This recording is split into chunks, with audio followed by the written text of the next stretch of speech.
a small book of stories from various authors from the Northwest Territories. Please join me in welcoming Mr. Jordan Carpenter.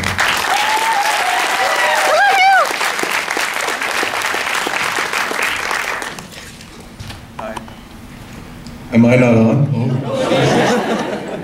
Sorry.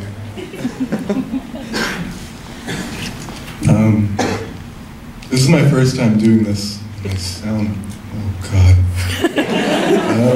Yeah, this is my first time doing this. I'm sorry.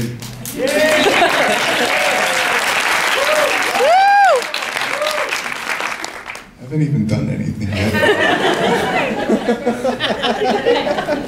No, it's my first time reading in public. I've done a radio interview, but it's radio, so who listens to radio anymore?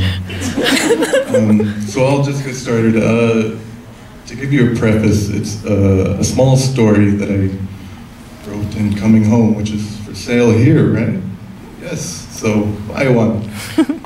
It's okay. So I'll preface it by saying that just it's a story of first contact between, I guess, settlers coming into the coast along the Arctic Ocean. So I'll just get right into it. I'll only read the first page or so, just to keep it short.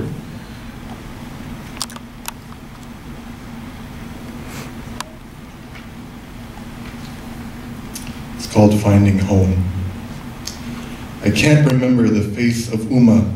I try to think of what her hands felt like to hold them, how her skin felt on my lips, the scent she had on her breath, the words she spoke to me before I left on her Keavy Martin.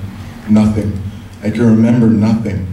I'm staring at the floor with all its cracks and rot and dirt and blood, and it reminds me that I am in their world now. There is a stench coming from the other side of this room, this hole, like a rotting seal corpse. Flies are buzzing constantly, nearly drowning out the noise of the water slamming itself against one of the walls, like hundreds of muted drums beating randomly.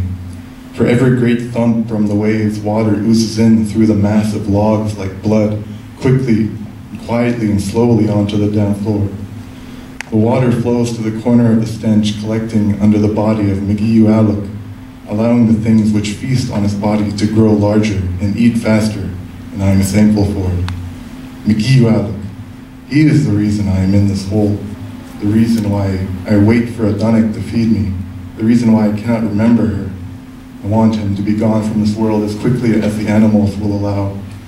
I wish I could see the maggots crawl in and out of his eyes to watch as spiders and flies fight for a place to nest in his mouth, to see him suffer, writhe, scream, die. He was being eaten by the bugs before they took me onto their Keavy Martin. But even if he was still alive, it is too dark to see anything beyond the reflection of the water and gleam of the metal from the barrels and plates at my feet. I cannot remember the last time I ate, and the thought makes me realize how hungry I am. They have been feeding me a tough, dark meat and strange, chewy white balls. They call it bread. They have an odd language. It is not from deep within themselves that they call their words, but from somewhere on the surface of their tongue. These balls are filling, but I want the natchik, pipsy, the meats I had at home. I want to be the one to feed Uma, to not depend on our relations for hunting, to show her I have lived up to my name. A noise comes from beyond the hole's walls, muffled whispering. Hey man, get room. Drowsy footsteps wander towards the door. Strange noises come from the door suddenly, like two rocks clashing together, which stop as abruptly as it started. A dunnock appears. His mere existence in this hole makes me want to kill, but I know he is my source of food and only way to find Uma. The light from the midnight sky makes everything glow and seems to animate the corpse, the hole, and myself, all decrepit, all dying, all dead. I bathe in the fresh air. Oh God. He chokes on the odor, spits, comes with haste, food. He makes a gesture with his hands, using the rough, jagged sacks around me as grips. I attempt to hoist myself and fail.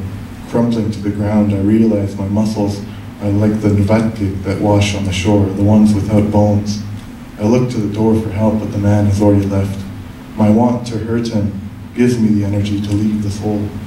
Outside my hole, there are other holes, but they are empty and smell worse than even mine. Knowing this makes me feel a small glow in my chest I have not felt in many days. You, come! My head jerks right and I am overwhelmed by the moon's sharp glow shooting in from behind the man. I cower, covering my eyes. A fear strikes me, forcing me to remember the last days.